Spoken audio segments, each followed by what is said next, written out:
સૌથી વધુ વાર નર્મદા સ્નાન કરવાનો અને સૌથી વધુ વાર નર્મદા પરિક્રમા કરવાનો વિક્રમ નર્મદા પુત્ર સાવરિયા મહારાજના નામે છે.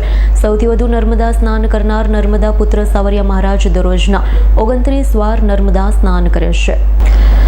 નર્મદા પુત્ર સાવરિયા મહારાજના જણાવ્યા અનુસાર નર્મદા સ્નાન કરવા પાછળની મારી ભાવના વિશ્વ કલ્યાણની ભાવના અને સરદાર સરોવરના વિઘ્નો દૂર કરવાની પણ છે. ખડખડ વહેતા નર્મદાના પાણીના બિંદુઓ ઓમના બિંદુ સ્વરૂપ બની જાય છે, એટલે તેમાં સ્નાન કરવાથી શિવમ શિવમ બની જવાય છે. નર્મદા સ્નાન કરનાર ત્યાગી બની જાય છે, મોક્ષની પ્રાપ્તિ થાય છે. નર્મદા સ્નાનની સાથે અત્યાર સુધીમાં સૌથી વધુ 1000થી વધુ વખત પરિક્રમા કરનાર સાવરિયા મહારાજ ચપ્પલ વગર ખુલ્લા પગે પરિક્રમા કરે છે. માત્ર કેસરી પોતડી પહેરી ધોમ ધગતા 44 ડિગ્રી ઉગાડા શરીરે તાપમાન પરિક્રમા કરે તો પણ તેમને લૂ લાગતી નથી. બીજું સૌથી વધુ નર્મદા સ્નાન કરવાનો રેકોર્ડ પણ તેમના નામે છે.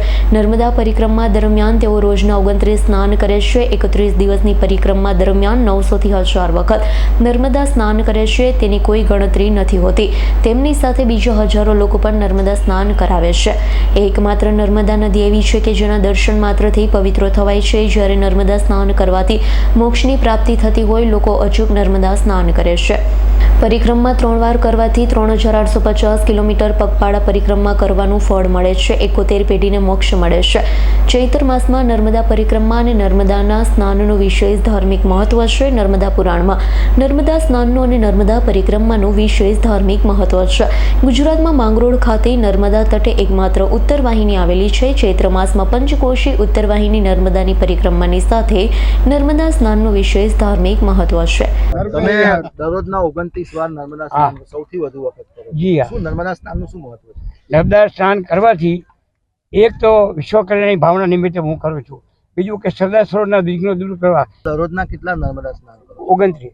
અને નર્મદા સ્નાનનું શું ધાર્મિક મહત્વ છે? નર્મદા સ્નાન કરવાથી આ માં નર્મદા છે ને, એક એવી નદી છે, બધી ખડખડ કરતી વહે છે. જ્યારે આના બિંદુ ઓમના હોય છે. માનો કે સરદાર સરોવરનું પાણી ડેમમાંથી નીકળે તો ઓમના બિંદુ નીકળે છે. ઓમના બિંદુ આથી શિવમ શિવમ બની જવાય છે. અને આના સ્નાનનું વર્ણન તો હું પણ ન કરી શકું. એનું વર્ણન માત્ર નર્મદાજી કરી શકે, કારણ કે આઈ એમ એ 2 ઓર્ડિનરી ફાર્મર સન. પણ એટલું તમને કહું છું કે આનું જે સ્નાન કરે છે ને, એ મહાત્યાગી બની જાય છે. માનો કે સંસારી હોય ને તો પણ એને સાધુ જો વિચારે પતિને પણ બેન કહેતા અટકાય નહીં. હા, અને જેને ખરેખર શુદ્ધ બ્રહ્મચારી રહેવું હોય ને, એને આના સ્નાન કર્યા હોય ને તો જ બાકી ક્લીન બોલ થઈ જાય. દીપક જગતાપનો રિપોર્ટ, S9 ન્યૂઝ, રાજપીપળા.